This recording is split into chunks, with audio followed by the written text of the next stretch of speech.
Welcome to Cage Minds, Micah Frankel. Check out the t-shirts. They're available from ziashirts.com. Interviews are energized by our friends at Dubby. Use the checkout code Cage Minds to get 10% off. And also, if you're here in Albuquerque, gotta suggest Barber Gabe's fades to keep you looking good, keep the hair right. I don't know if we got the right lighting to actually show you how good this looks, but I swear it does. We're here right now because it's fight week. Fightworld MMA 38 this Saturday, Revel Entertainment Center. And in the main event, representing the Jacksonwink Academy, Dahlen Wilson joins us right now. Always a pleasure, sir. How you doing? Can't complain, sir. How about yourself? Oh, wonderful, wonderful. Excited for a big fight week. Different kind of fight week for you. You're not traveling. What is it like to stay in your residence right now? Um, it's interesting to say the least. I am used, like you said, I'm used to traveling and stuff, so it's pleasantly weird is the best way to put it. Pleasantly weird, like not having to pack everything up, not looking for some random flights, worrying about how your coaches are going to get out there. Like, did you take account for how less stressful this opportunity is compared to some of those other ones driving, flying, whatnot? I really didn't. This whole thing, I just been focused on two things, man. Making sure I'm ready technically and physically, and making sure I'm ready mentally. I just let things kind of play out when it came to just finding out I was going to be here. And it was a little weird. I was grabbing my stuff at Walmart, a couple sauna suits, liquid IV, some Pedialyte, and I was noticing how little I had to actually like grab this time around. So it's really interesting, and I'm looking forward to, because based on the itinerary, I'm going to be kind of in and out. So I'm like, all right, well, can't buy anything too soon because I'm not traveling. I can't keep it in my fridge, this long. I don't want to buy any food or like wraps or anything like that are made to be eaten like in like 24 hours. So in that regard, it was a little interesting, but I'm happy about it. It's I'll take this over having a running gun all over the place throughout the week, cutting weight and grabbing everything and all that. So it's great.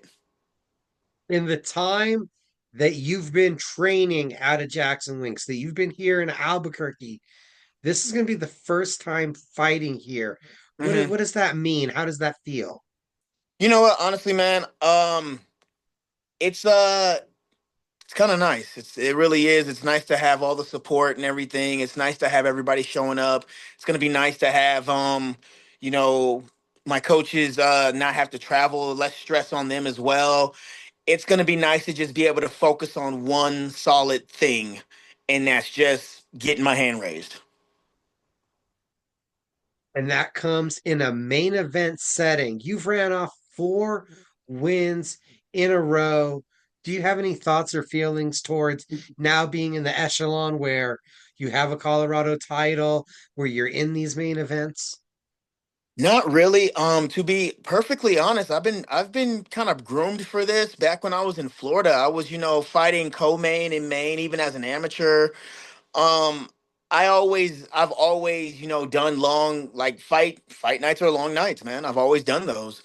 So it's not really anything unusual. I've been in this realm before, which is actually nice for me because I'm like, okay, I've been here before. This is nothing new. It's less pressure. I've done this before. When I had a title fight, I was a main event. I was like, all right, I've been here before. This is another day at the office. And now some of those feelings are coming back. And I say coming back because in 2024, we look at your record and it reads cancellations. Can you let us into why it's been the timeline that it's been since you've been able to fight? Yeah, I almost died. Literally, like literally, that's it. August 13th, 2024. The weight cut went very badly. I ended up getting hit with, I call it, a triple threat out in Phoenix, Arizona.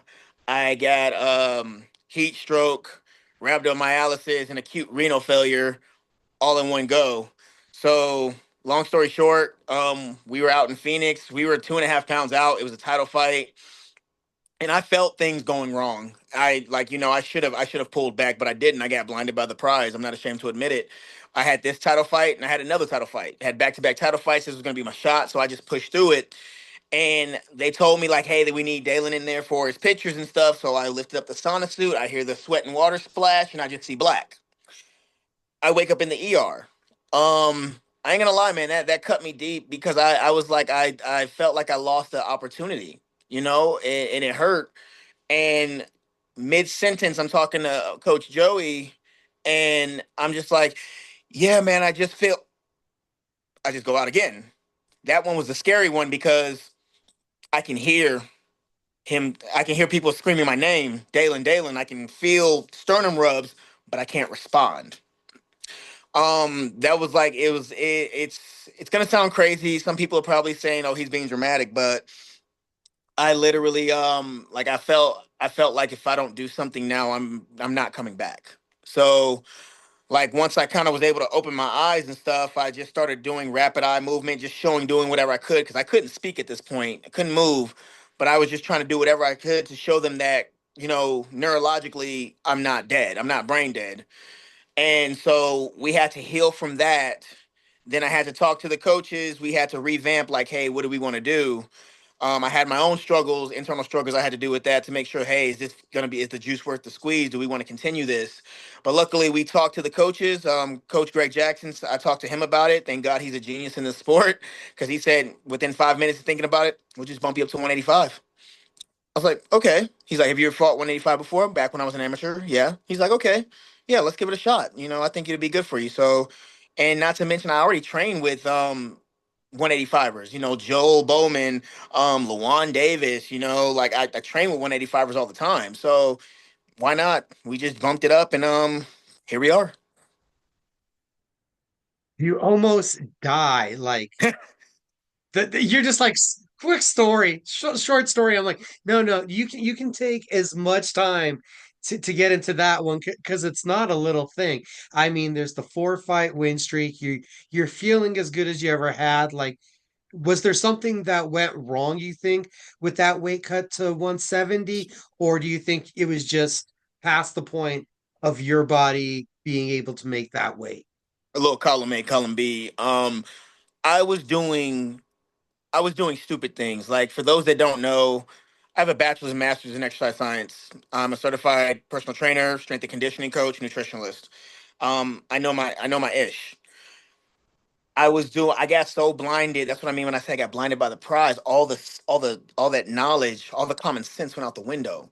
Like for instance, I was so worried because I had put on some muscle because we had a nice little 8 month streak where there was no news, right? And so I'm not hearing anything. And so in my mind, I'm like, okay, I'm going to turn into Batman because I got prep time. I'm just going to turn myself into a dang monster. And so I put on some extra muscle and everything. And I'm like, okay, we got to, I've done this before. We got to cut into that muscle, no problem. But I got blinded. Like I was doing things off kilter. I was cutting my calories a lot sooner than I normally would have.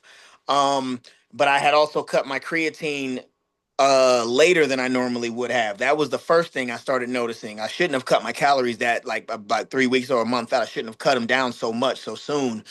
Um, that was the first thing. The second thing was I was feeling it during my training sessions. Like, yeah, you're supposed to feel like kind of crappy, but dude, I'm just getting manhandled. Like I'm getting manhandled. I can't move. I'm a step behind. Like I feel like I'm in water and I'm like, crap, man. Like, what is going on? I'm like, okay, just push through it, push through it. On top of that, mentally, I had so many things going on. But like about a month before that, I had gotten into a car accident, a bad car accident. I hydroplaned off the highway during a hailstorm coming back from Colorado from seeing my mother. I didn't take any time to get that together. Okay, I was like, okay, insurance got it. I'm gonna take care of it. Um, I didn't take any time for myself to make sure everything was okay. I was focusing on that because it took 3 months when it should have taken thirty days. So money's coming out of my pocket and everything. Money's getting tight for rental cars. I'm having to go into credit cards. Um, I didn't take any time to like check on myself, like physically or mentally. I felt fine. I walked away from it, but I was like, there were certain pains I should have paid attention to. I'm like, all right, well, we'll push through it. And that's all I kept telling myself. We'll push through it. We'll push through it. And we as fighters, that's our kryptonite. It's a double-edged sword. That's what makes us great, but it makes us, susceptible to things because we push and we push and we push and we don't take time to kind of reorganize, recalibrate. And so there was that. Then I'm not readjusting anything. I'm cutting the weight. I'm doing this stuff. And by the time we start leaving, we start traveling, I'm like 5 pounds out, 5, 6 pounds out. Like, okay, we get down there, we float. I emptied myself, man. I was totally depleted. I had any little ounce of stuff. I even did an enema to just make sure I was gonna make weight. So we're completely dead, depleted. And so I'm squeezing. It's like taking a damp sponge and just trying to squeeze that last bit of water. My body's to this point where I'm fighting because I walk around like naturally like 8 to 10% body fat. So I don't have much to give as it is. Body's fighting me back. I'm like, I'll push through it. I'll push through it. I'm walking in the Phoenix, Arizona heat, which it went from 98 to 115 in less than 40 minutes. And I know these things. I'm feeling my body like screaming at me, but I'm like, I can push through it. I can push through it. And then we're like, okay, we're gonna hot box in the car. We did it for 30 minutes straight. With every little bit, I just open the car door for 10 seconds to think about how hot it is in the car for 115-degree weather to feel like AC. And so that's when it all that was when I think that was the killing point. Like we were 2.5 pounds out. Let's do it. And I'm thinking to myself, what is the point of making this weight if I'm gonna perform like crap? I was like, dude, why not just take the L? They want us to fight. They said we're not stopping this. It's gonna be main event still. If he misses it by a pound, no big deal. We just won't make it a title fight. Like we're not gonna hold it again. We want this fight. But I'm not. I'm like my coach is right there. Like, no, I can't quit. I can't quit. That fighter mentality. And it took my body shutting down for me to quit, for me to stop. And How long? yeah. How long do you stay in the hospital from when this happens? From when you go out this first time at the photo shoot? How long are hmm you in the hospital now through this process? 3 days. 3 days. And don't ask me how. It's a little mix of divine intervention and the fact that I actually do take care of myself. Like I don't just look the part of being healthy. I really do take my health very seriously. I take my nutrition very seriously. They said that was a big part because, truth be told, they were the word, I've never heard the word dialysis get thrown around so much in my life as it was right there.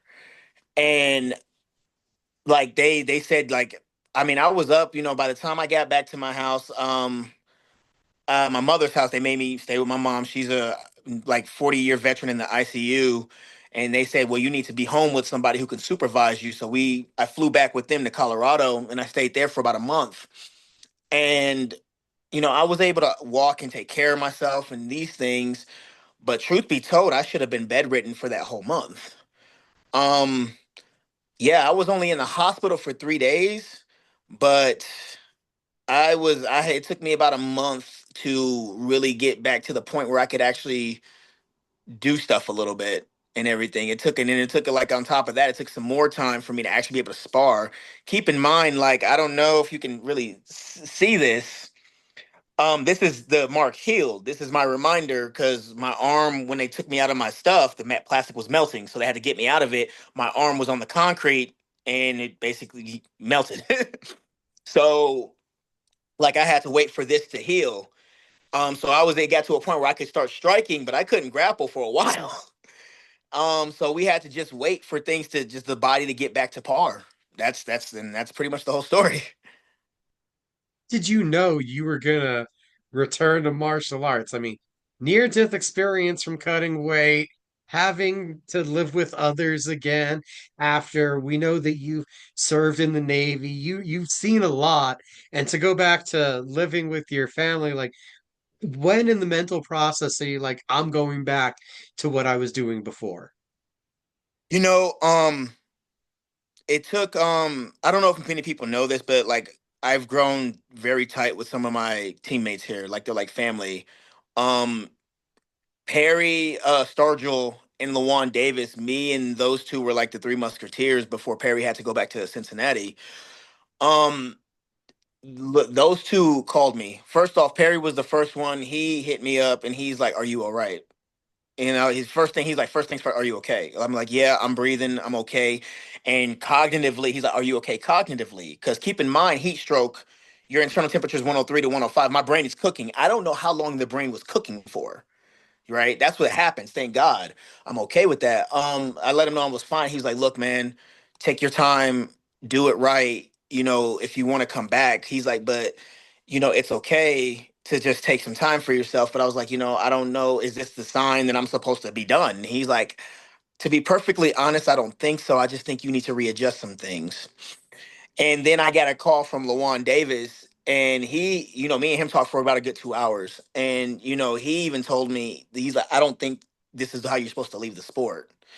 And lastly, again, this may make some people roll their eyes, but I had a come to Jesus moment. I had to talk. Like I said, I had lots of talk, private talks with God when I was walking on that trail by myself because I couldn't run. And I was like, I just want to know, is this what I is? Am I supposed to quit? Are you telling me I'm done? And really, I got the sign. The sign that I wasn't supposed to came from my mother when she said, "Look, you're gonna have to jump up a weight class. You need to come back harder. You need to come back stronger." And I was like, "Well, okay then." And so I started easing back into stuff. And my ultimate test was going to be, if I didn't feel that love that I felt when I was sparring, if I didn't feel free, and if it didn't feel that feeling, I was done. And I got that feeling. But this time I was going to be smart. I was going to listen to my body, and I was going to keep my coaches informed. We were all going to be on the same page. Like, "Hey, this is where I'm at. What do you both think?" And that's how we got to. I came back, I got healthy again, I was able to lift again, and I just went from there. Luckily, like, I know how to rebuild my body. It ain't the first time I've had to do it because of surgeries, but this one was a bit different, man. It kind of hurt going from being a well-oiled machine to barely being able to run in the trails in the mountains, or barely being able to lift weight that felt like paper to me, felt like like lead. It was ridiculous. So coming from back from that, I had to have a talk. I had a talk with the coaches, and like, just I told them, I was like, "Look, you guys need to I need my people to keep me in check. I can't be that arrogant anymore, first off. Like, I gotta know, like, look, man, you're human." That was the first thing it taught me, humility. Like, I don't care how strong you are, how fit you are, you're human. You're not above the rules. All right. If it's hot, if the heat index jumps up, you need to be prepared for that. You need to pay attention. But also, I started using a support system, not trying to take everything on by myself, talking to the coaches, keeping them in check, letting them know where I'm at, here's what I'm thinking, here's what I want to do, what I want to work on. And luckily, it showed me I had such a good support network, and we were able to come back. And I'm just blessed to be able to do this. A lot of people think, and it's no disrespect to my opponent in the slightest, but it's bigger than the fight. It's bigger than any purse. I don't want to let my trauma win. Like, I'll be honest, like, I had to kind of check myself, like, not freak out when I was doing things during the weight cut during this process, because it's like, am I going to be okay to eat this? Am I going to be good? I don't want this to happen again. It was kind of reminding myself, hey, I know what to do. I know I've done this for over 20 years. I know what to do. It's okay. You're fine. I mean, to be perfectly honest, normally I'm usually like, we're like freaking 20 pound, like, not 20, like, yeah, we're like 15, 20, and then I'll cut tomorrow, and I'll cut enough, and I'll make weight that Friday morning. I mean, I'm only like 10 pounds out right now.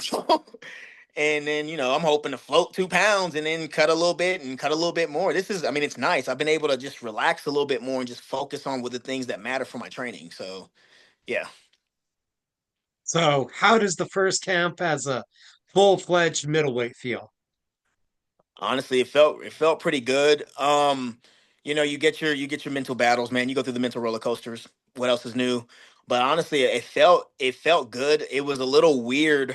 I joke with my friends because normally, cutting to 170, I grow a neck, and it was a little weird. I actually had kept my size a bit more. I normally didn't have to. I have to usually cut in that muscle, but this time it's nice to have a decent amount of size to me. And I was like, oh my god, I don't really have a neck now. Still, it's used to. This is weird. I'm actually retaining some of my shape and my size, so it's been nice. It's been pretty good, man. I've been enjoying it. I'm looking forward to really jumping back into the pool at 185. This isn't my first time, but it's my first time as a pro, so I'm looking forward to it. I'm looking forward to putting on a good show and showing people that, just because I went up a weight class doesn't mean I've lost a step.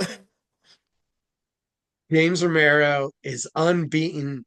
Obviously, you have the experience advantage, and this is a huge opportunity. He's already got 2 wins on the LFA, and we know how highly regarded they are towards getting to the UFC. What do you think of the opportunity, the matchup, everything that we're going to see here on Saturday?